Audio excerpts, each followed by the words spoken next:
Hello everybody, it's Jess here from Pick and Mix Marketing. I'm just coming on today to give you a quick demo on how to use Zoom to host virtual meetings or virtual training sessions. I've come into Google here and I'm going to just type in Zoom into the search bar, which will bring you up, probably bring you up Zoom. There might be some other things that come up, but it is this zoom.us, which is the correct website. When you come through here, if you're not already signed in, it will ask you to register or it will ask you to log in up here. I am already logged in because I've been using it this morning with our team. We are now going to click into join a meeting. This page brings you through to where you would add in your meeting ID to join a meeting that you've been invited to. But actually at the moment I'm going to schedule a meeting for others to join me to take part in this. This brings up this. At the moment, it's saying that there is an increase in demand due to a lot of people using Zoom at the moment for meetings. I'm going to just title this Zoom training. You can add in details in here. So if it is a training session and you want to include details of what you're going to cover, or maybe you need to include details of what people need to have with them, or an agenda if it's a meeting for more than one person. You can then schedule this meeting. So let's schedule this for Friday at 11 a.m. And let's say that this is actually only going to be 30 minutes.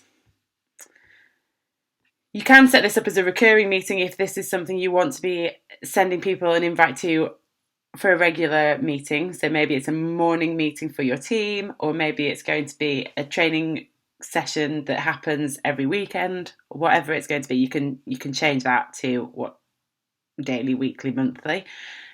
However, I'm not going to have this as a recurring meeting. I'm just going to have this as one.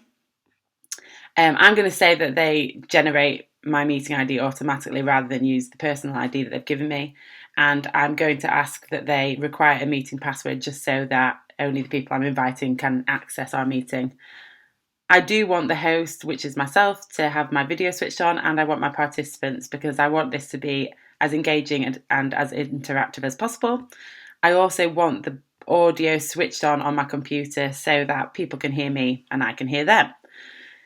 There's different options here if you want to let people join the meeting before you, whether you want them to be muted when they enter, because when people make a noise on the Zoom calls, often the screen will switch to them rather than you.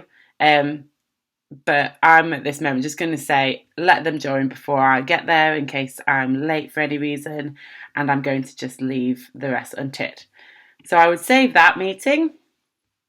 Then you can add this to a calendar of your choice if you want this to be added for you, or you can copy the invitation. So I'm going to copy this invitation at the moment. I'm going to copy the whole section, and then I would, in an email, when my email opens, create an email and just paste the message into the email. There's certain sections in here that you probably don't really need to include, like you don't need this, you probably don't need that, you don't need that, but you don't have to delete it, but it just might confuse people if they have not done it before. You could also get rid of that section. And then you've just got the time that it's going to be, the topic, the link for them to click through to, the ID if they need it, and the password. And then you would just send that to whoever you're inviting to the meeting. And as simple as that, then you will be able to access the meeting and see people on it, which is great. When you're on the meeting then, so if I start this meeting now, you're probably going to see my lovely face in a second.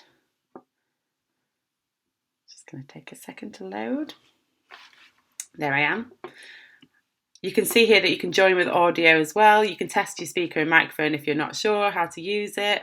There I am. Also on this screen, you will see that if you want to stop the video, you can.